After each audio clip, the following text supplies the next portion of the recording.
David Rubenstein warns that the current AI frenzy is an unprecedented global mania where investors are pouring everything that's not nailed down into companies with trillion-dollar valuations and no immediate profits.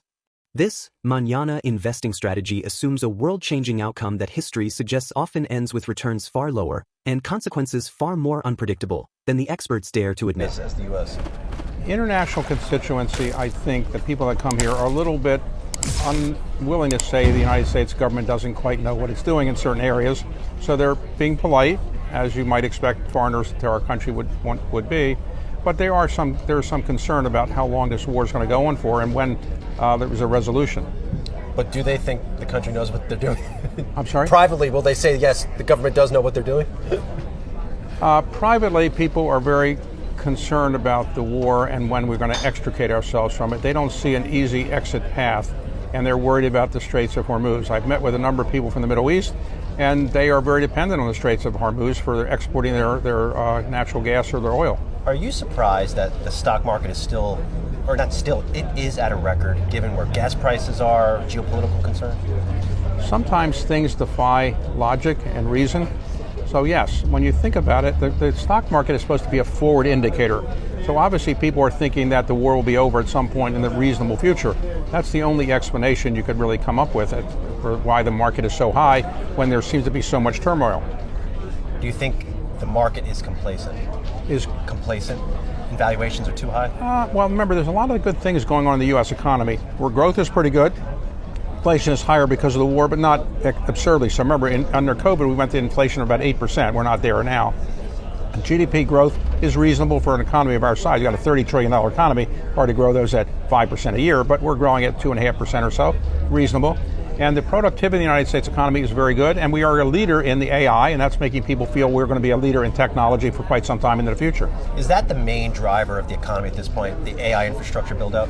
At this point, I think it is the combination of the U.S. government putting money into AI or various technology things and the private sector doing it. But the private sector is pouring money into AI. Whether the return will be commensurate with the expectations, people don't know yet. If I can channel into your the mindset of Carlyle and AI, these hyperscalers are so much capex. Where are they going to get all this debt from to fund this? And how important is it that they start to deliver on expectations that this investment, this massive investment, is justified? We've never seen anything like this in the investment world, where there's such a consensus that something will change the world in the short term for the better, and that we should pour essentially everything that's not nailed down into it. We've never seen anything like this before. So sometimes these things, when they've happened in history before, haven't turned out wonderfully. I suspect AI will change the world as we know it.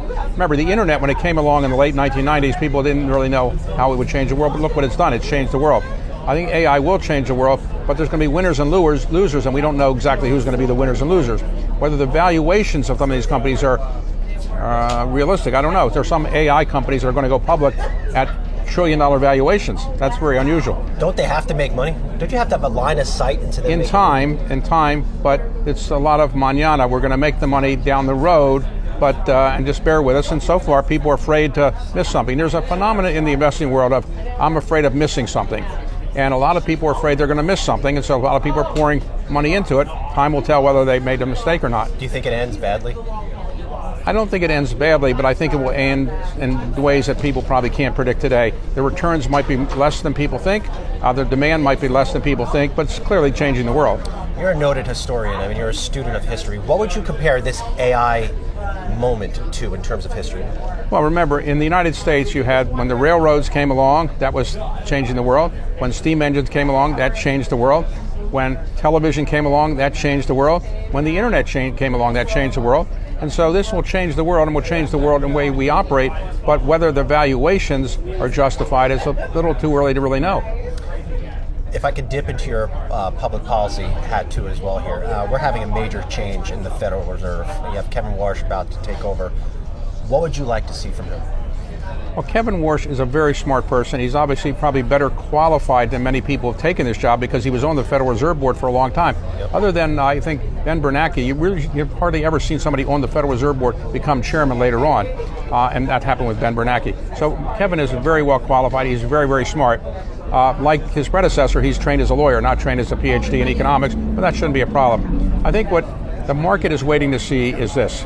When pressure comes on Kevin Warsh to lower interest rates from the president, will he say, look, we just can't do it right now? Or will we say, well, that's what you want to do, we'll do it. I think the market is thinking there isn't going to be a rate cut anytime soon. That's what the market numbers are suggesting. Whether Kevin is going to say that to the president, we just don't know yet. Do you worry about Fed independence? I think everybody that observes the Fed is always worried about Fed independence. I think Jay Powell has done as good a job as anybody could have done in this circumstance to preserve Fed independence, but it's not perfectly preserved, and therefore we have to wait and see whether Jay Powell is going to be pursued criminally, which I think would be a mistake. We have to wait and see whether Kevin Warsh is going to be so close to the president that there's no separation, but I don't think that'll be the case. I was speaking to Gary Cohn, and he said investors should expect less communication under Kevin Warsh. Is that a good thing? Well, less communication generally is not probably a good thing. Now, remember, when Paul Volcker was chairman of the Federal Reserve, when Alan Greenspan was chairman of the Federal Reserve, they had no press conferences, none, after the FOMC meetings, nothing. Maybe they would tell something in a congressional testimony about what they had done, but no press conferences right afterwards. Jay Powell had 65 press conferences, 65. After 30 minutes after each FOMC meeting, he went out and had a press conference. I think that's actually a good thing. I don't know if Kevin will break away completely from that, but probably he will, because he doesn't want to be exactly what Jay Powell did. Is less communication by a Fed Chair Warsh, does that inject more volatility into markets? It depends on other issues, whether Kevin Warsh is transparent when he makes public testimony, whether he makes a lot of speeches. I don't think you have to have a press conference exactly the way Jay Powell did it, though I think it was good what he did, but everybody has to be their own person, and I think Kevin Warsh will not want to do exactly what Jay Powell did, be my guess. What is Jerome Powell's legacy in your view? In my view, his legacy will be that he stood up for the independence of the Federal Reserve Board, which I think is a good thing, that he had more transparency than any other Federal Reserve chairman, and he spoke in King's English. You know, there's a thing called Fed speak, yes, which Alan Greenspan used to say. Yes. He spoke purposely so people wouldn't exactly understand what he was talking about. And he said that obviously tongue-in-cheek. But I think because he's not trained as an economist, Jay Powell talked in English and people could understand what he was talking about. And I think that was a good thing. Lastly, Pete Alonso's doing pretty well. He's heating up there. We're very happy with him, and more home runs, the better. All right.